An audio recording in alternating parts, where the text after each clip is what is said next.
Bodies को गंगा में प्रवाहित किया गया, जिससे गंगा जल कंटामिनेट हुआ। उन्होंने कहा कि इस समय जो सबसे ज्यादा कंटामिनेटेड वाटर है वो गंगा जल है, जहां पर महाकुंभ का आयोजन हो रहा है। मैं कहना चाहूंगा, जया बच्चन जी को ऐसा नहीं बोलना चाहिए। उन्होंने कहा कि डेड बॉडीज गंगा जी में डाली गई है। क्या उन्होंने देखा? क्या वो महाकुंभ में आई? उन्होंने ये भी कहा महाकुंभ में इतनी भीड़ नहीं थी जितनी दिखाई गई। मैं जया बच्चन जी को कहना चाहूंगा, काश आप महाकुंभ में आती, आप देखती यहाँ कितनी भीड़ थी। करोड़ों की संख्या में श्रद्धालु यहाँ पे था। और आप ऐसे झूठे आरोप लगा रही है कि डेड बॉडीज को गंगा जी में फेंका गया। क्या आपके पास आपने कोई ऐसा वीडियो देखा, कोई प्रमाण है? आप क्यों ऐसे बातें कर रही है? मैं समझता हूँ आप बहुत अच्छे हैं, आपको ऐसी बात नहीं करनी चाहिए। अमिताभ बच्चन को पूरा हिंदुस्तान मानता है, पूरा दुनिया मानता है। आपके परिवार को हम सब हिंदू मानते हैं, लेकिन आप ऐसी बातें कर रहे हैं। हिंदू विरोधी बातें अच्छी बात नहीं है। आप सनातन विरोधी बातें कर रहे हैं। गंगा जी में कौन सी डेड बॉडी फेंकी? मैं समझता हूँ आपको ऐसा नहीं बोलना चाहिए। ये जो भी उन्होंने कहा है मैं उसकी निंदा करता हूँ।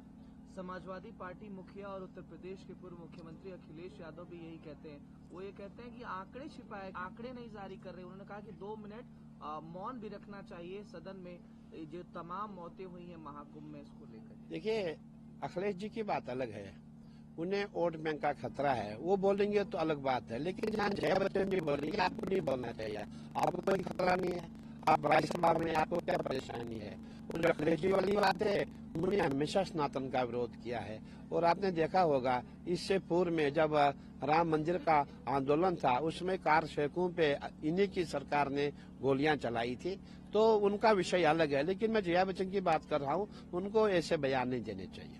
ये कह रहे हैं कि पहले मुख्यमंत्री होंगे मुख्यमंत्री योगी आदित्यनाथ जो मौत का आंकड़ा छिपा रहे हैं। वो ये नहीं मान रहे हैं कि कितनी मौतें हुई हैं। तो मैं ये कहना चाहूंगा, जो आपने कार सैकड़ों पे गोलियां चलाई थी, क्या आपने पूरा गिनती की थी? कितने लोग थे मरे, कितने साधु मरे थे, कितने कार सेवक मरे थे? आपने हजारों की संख्या में लोगों को मारा। और उसके पश्चात आपने क्या दिखाया था?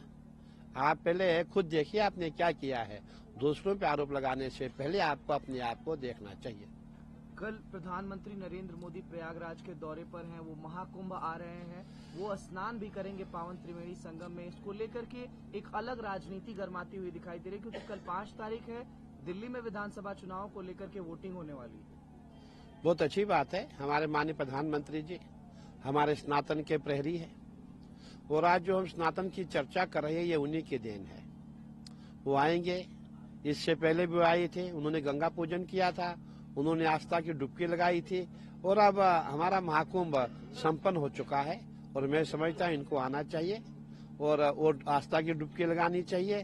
देखिए, हमारे माननीय प्रधानमंत्री जी, मैं समझता हूँ इस समय जितने भी सनातनी है सब उनको मानते हैं। और आज जो देश विदेश में सनातन का प्रचार प्रसार हो रहा है, इसकी देन माननीय प्रधानमंत्री जी है। और ये सनातन का जो श्रेय है, ये माननीय प्रधानमंत्री जी पे ही जाता है। लेकिन महाराज जी, चुनाव के लिए वोटिंग कल ही होनी है और प्रधानमंत्री जी का ये दौरा, तो तमाम राजनीतिक पार्टियां ये कह रही हैं कहीं ना कहीं शोकेस करने का काम किया जा रहा है महाकुंभ से। नहीं, शोकेस क्या है? हमारे माननीय प्रधानमंत्री जी सनातनी है, कट्टर हिंदू है, उसमें शोकेस की क्या बात है? पूरा सनातन उनको मानता है, पूरा विश्व उनको मानता है। इसलिए मैं समझता हूँ दिखाने कोई बात नहीं। हमारे माननीय प्रधानमंत्री जी, उनको आस्था, उनको श्रद्धा, उनको विश्वास है। वो सनातन को मानते हैं, राम को मानते हैं, कृष्ण को मानते हैं, शंकर को मानते हैं, सबको मानते हैं। तो मैं समझता हूँ कि उनके बारे में बोलना विरोधियों को उचित नहीं है। वो अपना काम करें।